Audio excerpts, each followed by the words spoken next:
Super super simply super. ఎక్స్ట్రాడినరీగా ఉంది. Ticket 500 రూపాయలు పెట్టినా కూడా ప్రేక్షకుడికి సేఫే సినిమా. అందువల్ల సినిమా బాగుంది. అందరూ ఆల్ ది బెస్ట్.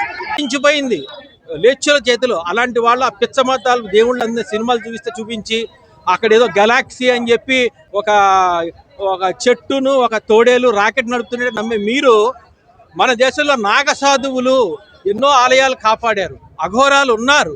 ఇటువంటి అద్భుతమైన మన ఒరిజినల్ బేస్తో సినిమా తీసి వాళ్ళకి శక్తులు వచ్చాయని చెప్పి సినిమా తీశారు. అంటే మన ఇండియన్ సూపర్ మ్యాన్ కథ ఇది.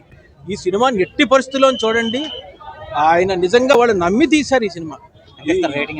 రేటింగ్ 5/5. అంటే దేవుడికి రేటింగ్ ఇవ్వడం ఏంటి? గుడి మీద పెయింట్లు బాగున్నాయని సినిమాకి వెళ్తామా? మీరు దేవభక్తుడైతే ఈ దేశం పట్ల మీకు అభిమానం ఉంటే ఈ సినిమా వెళ్ళి చూడండి. రేటింగ్ ఇవ్వమంటే 5/5. సినిమా అద్భుతంగా ఉన్నదండి.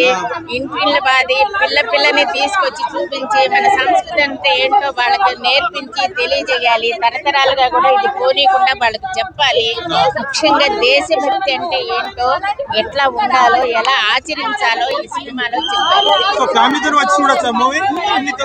చాలా ఫ్యామిలీలతోటే రావాలి. ఫ్యామిలీ అంటేనే పిల్లలతోటి రావాలి.